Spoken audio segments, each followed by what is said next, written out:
नमस्कार दोस्तों, जय हिंद। स्वागत है आप सभी का आपके YouTube channel exam study IQ में। दोस्तों, आज के इस वीडियो में हमने लिया है जीके के मोस्ट इम्पॉर्टेंट क्वेश्चन जो किसी भी गवर्नमेंट एग्जाम के लिए इम्पोर्टेंट है। मैंने सभी क्वेश्चन इम्पॉर्टेंट और सेलेक्टेड लिए हैं जो एग्ज़ाम में बार बार पूछे गए हैं, तो आप पूरा वीडियो बहुत ध्यान से देखिए और याद करते हुए चलिए। दोस्तों, वीडियो के लास्ट में आपसे क्वेश्चन पूछूंगा जिसका आंसर आपको कमेंट बॉक्स में देना है। तो चलिए स्टार्ट करते हैं फर्स्ट क्वेश्चन से।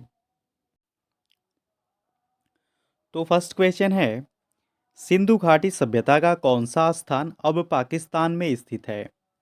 तो फ्रेंड्स, वो कौन सा स्थान है जो पाकिस्तान में स्थित है? तो वो है हड़प्पा। कौन सा स्थान है? फ्रेंड, जो सिंधु घाटी का हड़प्पा सभ्यता है यह पाकिस्तान में स्थित है। तो इसका राइट ऑप्शन क्या हो जाएगा? बी हो जाएगा। देखिए फ्रेंड्स, जो हड़प्पा है यह वर्तमान में पाकिस्तान के पंजाब प्रांत में मांट गोमरी जिले में स्थित है। और किस नदी के किनारे स्थित है? रावी नदी के किनारे स्थित है। किस नदी के किनारे स्थित है? रावी नदी के किनारे स्थित है हड़प्पा। और फ्रेंड्स, इसकी खोज कब की गई थी हड़प्पा की? तो ये की गई थी 1921 में। कब की गई थी? 1921 में हड़प्पा सभ्यता की खोज की गई थी। और किसके द्वारा की गई थी? तो दयाराम साहनी के द्वारा की गई थी। किसके द्वारा की गई थी? दयाराम साहनी के द्वारा की गई थी हड़प्पा सभ्यता की खोज। और कब की गई थी? 1921 में की गई थी। तो ये आप याद रखिए। अगला प्रश्न है, जालियांवाला बाग हत्याकांड की जांच के लिए बनाई गई समिति का नाम क्या था? तो फ्रेंड, जो जालियांवाला बाग हत्याकांड हुआ था ये हुआ था 13 अप्रैल 13 अप्रैल 1919 को। कब हुआ था? 13 अप्रैल 1919 को जालियांवाला बाग हत्याकांड हुआ था। इसमें हुआ क्या था कि जो जनरल डायर था उसने जलियांवाला बाग में निहत्थी भीड़ पर बिना किसी उपद्रव के ही अंधाधुंध गोली चलवा दी थी, जिसमें सैकड़ों लोग मारे गए थे। इसकी जांच के लिए हंटर कमीशन का गठन किया गया था। तो इसका राइट ऑप्शन क्या हो जाएगा? बी हो जाएगा। फ्रेंड्स, आपको बता दूं कि इसकी जांच के लिए ब्रिटिश सरकार ने 14 अक्टूबर 1919 को जांच कमेटी गठित की थी। और इसके अध्यक्ष थे जीसी हंटर। कौन थे? इसके अध्यक्ष थे जीसी हंटर। तो ये आप याद रखिए, ये वेरी वेरी इंपॉर्टेंट है। अगला प्रश्न है, बंग भंग के बाद कौन सा आंदोलन शुरू हुआ था? तो फ्रेंड्स, जो बंग भंग था इसके बाद शुरू हुआ था स्वदेशी आंदोलन। कौन सा आंदोलन शुरू हुआ था? स्वदेशी आंदोलन शुरू हुआ था। तो इसका राइट ऑप्शन क्या हो जाएगा? बी हो जाएगा। फ्रेंड्स, आपको बता दूं कि 7 अगस्त 1905 को कलकत्ता के टाउन हॉल में स्वदेशी आंदोलन की घोषणा की गई थी। और इसमें हुआ क्या था कि जो विदेशी वस्तुएं थी उनका बहिष्कार किया गया था, यानी कि उनकी होली जलाई गई थी। तो ये आप याद रखिए कि बंग भंग के बाद जो स्वदेशी आंदोलन शुरू हुआ था ये कब हुआ था? ये हुआ था 7 अगस्त 1905 को।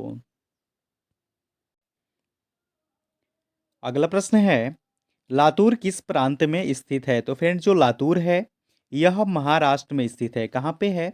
महाराष्ट्र में स्थित है लातूर। तो इसका राइट ऑप्शन क्या हो जाएगा? बी हो जाएगा। फ्रेंड्स, आपको बता दें कि जो लातूर है यह महाराष्ट्र में है। और यहाँ पर 1993 में, कब? 1993 ईस्वी में भूकंप से भयंकर तबाही हुई थी। तो इस वजह से लातूर फेमस है। अगला प्रश्न है, भारत के आर्थिक सुधार का जनक किसे कहा जाता है?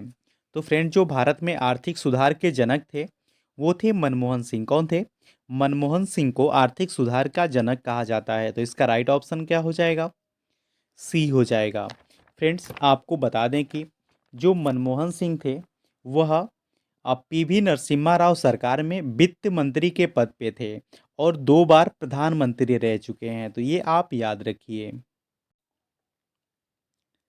अगला प्रश्न है, निम्नलिखित में से किस उत्पाद को हरित स्वर्ण यानी कि ग्रीन गोल्ड कहा जाता है? तो फ्रेंड्स, उस किसको कहा जाता है? बांस को कहा जाता है। किसको कहा जाता है? बांस को। तो इसका राइट ऑप्शन क्या हो जाएगा? ए हो जाएगा। फ्रेंड्स, बांस को हरित स्वर्ण यानी कि ग्रीन गोल्ड कहा जाता है। अगला प्रश्न है, राष्ट्रपति को निम्नलिखित आधार पर महाभियोग की प्रक्रिया द्वारा उसके पद से हटाया जा सकता है। तो फ्रेंड्स, किसके द्वारा हटाया जा सकता है? इसका राइट ऑप्शन हो जाएगा सी, संविधान के अतिक्रमण के उल्लंघन पर। तो ये आप याद रखिए। आपको बता दें कि राष्ट्रपति पर जो महाभियोग चलाने का प्रक्रिया है वह एकमात्र आधार संविधान का अतिक्रमण है, जो संसद के किसी भी सदन के द्वारा लगाया जा सकता है तथा दूसरा सदन लगाए गए आरोपों की जांच करता है। अगला प्रश्न है, ऊर्जा के विकास के रूप में किस स्वरूप को स्वीकारा जाता है? तो फ्रेंड्स, ऊर्जा के विकास के लिए जो स्वरूप है वह हाइड्रोजन है। कौन सा स्वरूप है? हाइड्रोजन को स्वीकारा जाता है। तो इसका राइट ऑप्शन सी हो जाएगा। अगला प्रश्न है, निम्नलिखित में से किस एक का निर्माण हमारे शरीर में नहीं होता है? तो फ्रेंड्स, जो विटामिन ए है इसका निर्माण हमारे शरीर में नहीं होता है। बाकी प्रोटीन, एंजाइम, हार्मोन का जो निर्माण होता है यह हमारे शरीर में होता है, और विटामिन ए और विटामिन सी का निर्माण हमारे शरीर में नहीं होता है। अगला प्रश्न है, निम्नलिखित में से कौन सा पहला सफल क्लोन जंतु था? तो फ्रेंड्स, वह था भेड़। फ्रेंड्स, आपको बता दूं कि सबसे पहले भेड़ का सफल क्लोन बनाया गया था, जिसका नाम क्या था? डाली था। क्या था? जिसका नाम डाली था। और फ्रेंड्स, इसे स्कॉटलैंड के रासलिन संस्थान के वैज्ञानिकों ने बनाने में सफलता प्राप्त की थी। तो इसका राइट ऑप्शन ए हो जाएगा। अगला प्रश्न है, दूध का औसत पीएच मान होता है। तो फ्रेंड, जो दूध का औसत पीएच मान होता है वह होता है 6.4 से 6.8 तक होता है। कितना होता है? दूध का पीएच मान होता है 6.4 से 6.8 तक होता है। तो इसका राइट ऑप्शन क्या हो जाएगा? बी हो जाएगा, 6.6। तो इतना से इतने के बीच में जब इसका पीएच मान रहता है तो यह दूध का रहता है। नेक्स्ट क्वेश्चन है, चुंबकीय सुई किस तरफ संकेत करती है? तो फ्रेंड, जो चुंबकीय सुई होती है यह उत्तर की तरफ संकेत करती है। तो इसका राइट ऑप्शन सी हो जाएगा। अगला प्रश्न है, जयद्रथ वध किसकी रचना है? तो फ्रेंड, जो जयद्रथ वध है यह रचना है किसकी है? तो यह है मैथिली शरण गुप्त की। किसकी है? मैथिली शरण गुप्त की रचना है जयद्रथ वध। तो इसका राइट ऑप्शन ए हो जाएगा। नेक्स्ट क्वेश्चन है, चिपको आंदोलन संबंधित है। तो फ्रेंड, जो चिपको आंदोलन है यह संबंधित है पादप संरक्षण से। किससे है? पादप संरक्षण से संबंधित है चिपको आंदोलन। तो इसका राइट ऑप्शन क्या हो जाएगा? ए हो जाएगा। फ्रेंड्स, आपको बता दूं कि जो यह चिपको आंदोलन है यह पर्यावरण रक्षा यानी कि पादप संरक्षण का आंदोलन था, और यह भारत के उत्तराखंड राज्य में किसानों के वृक्ष की कटाई का विरोध करने के लिए किया गया था। तो फ्रेंड्स, इसका विरोध किसने किया था? किसानों ने किया था। किसके लिए किया था? वृक्षों की कटाई का विरोध करने के लिए किया था। और फ्रेंड्स, यह जो आंदोलन है यह उत्तर प्रदेश में चमोली जिले में सन 1973 में चलाया गया था। कब चलाया गया था? 1973 में उत्तर प्रदेश में भी चलाया गया था। और पहली बार कहाँ पे चलाया गया था? उत्तराखंड में चलाया गया था। किसके लिए चलाया गया था? वृक्षों की कटाई को रोकने के लिए। तो ये आप याद रखिए, चिपको आंदोलन। अगला प्रश्न है, दक्षिण भारत का नया मानचेस्टर है। तो फ्रेंड, जो दक्षिण भारत का नया मानचेस्टर है वह है कोयम्बटूर। क्या है? कोयम्बटूर है। तो इसका राइट ऑप्शन क्या हो जाएगा? ए हो जाएगा। फ्रेंड्स, आपको बता दूं कि जो भारत का मानचेस्टर है वह गुजरात राज्य के शहर अहमदाबाद को कहा जाता है। तो ये आप याद रखिए कि भारत का मानचेस्टर अहमदाबाद को कहा जाता है।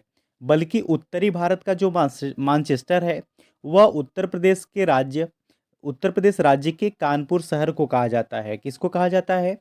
कानपुर को उत्तरी भारत का मैनचेस्टर कहा जाता है। और दक्षिण भारत का मानचेस्टर क्या है? तमिलनाडु का कोयम्बटूर शहर है। तो ये आप याद रखिए, दक्षिण भारत का कोयम्बटूर है, भारत का मानचेस्टर क्या है? अहमदाबाद है, और उत्तरी भारत का मानचेस्टर है कानपुर। नेक्स्ट क्वेश्चन है, दुनिया का सबसे छोटा देश कौन सा है? तो फ्रेंड जो दुनिया का सबसे छोटा देश है वह है वेटिकन सिटी। क्या है? वेटिकन सिटी दुनिया का सबसे छोटा देश है। तो इसका राइट ऑप्शन क्या हो जाएगा? बी हो जाएगा। फ्रेंड्स आपको बता दें कि वेटिकन सिटी जो है यह यूरोप महाद्वीप में स्थित है। कहाँ पे है? यूरोप महाद्वीप में स्थित है ये वेटिकन सिटी। और फ्रेंड्स यह पृथ्वी का सबसे छोटा तथा स्वतंत्र देश है। और फ्रेंड्स इसका क्षेत्रफल कितना है? 44 हेक्टेयर। कितना है? 44 हेक्टेयर इसका क्षेत्रफल है वेटिकन सिटी का। अगला प्रश्न है, भारत में नवपाषाण काल गुफा चित्रकारी कहाँ मिलती है? तो यह मिलती है भीमबेटका में। कहाँ पे मिलती है? भीमबेटका में भारत में नवपाषाण काल गुफा की चित्रकारी मिलती है। तो इसका राइट ऑप्शन डी हो जाएगा। अगला प्रश्न है, निम्नलिखित में से किसने बादशाह शाहजहां को सुप्रसिद्ध हीरा कोहिनूर भेंट किया था? तो इसका राइट ऑप्शन हो जाएगा मीर जुमला ने। किसने किया था? मीर जुमला ने बादशाह शाहजहां को सुप्रसिद्ध हीरा कोहिनूर भेंट किया था। तो इसका राइट ऑप्शन सी हो जाएगा। अगला प्रश्न है, सती प्रथा का अभिलेखीय साक्ष्य कहाँ से मिलता है? तो फ्रेंड जो सती प्रथा का अभिलेखीय साक्ष्य मिलता है यह मिलता है एरण अभिलेख से। कहाँ से मिलता है? एरण अभिलेख से मिलता है। तो इसका राइट ऑप्शन बी हो जाएगा। अगला प्रश्न है, बुद्ध की मृत्यु जहाँ हुई थी वह स्थान अब कहाँ पे है? तो फ्रेंड्स बुद्ध की मृत्यु हुई थी वह स्थान है उत्तर प्रदेश में। कहाँ पे है? उत्तर प्रदेश में है। तो इसका राइट ऑप्शन डी हो जाएगा। फ्रेंड्स मैं इसको डिटेल में बता देता हूँ कि जो गौतम बुद्ध थे इनकी मृत्यु उत्तर प्रदेश के देवरिया जिले में कुशीनगर में हुई थी। कहाँ पे हुई थी? कुशीनगर में। और फ्रेंड्स इसे कुशीनारा और कुशावती के नाम से भी जाना जाता है। फ्रेंड्स आपको बता दूं कि गौतम बुद्ध की जो मृत्यु हुई थी 483 ईसा पूर्व में हुई थी। कब हुई थी? 483 ईसा पूर्व में गौतम बुद्ध की मृत्यु कुशीनारा यानी कि देवरिया में हुई थी।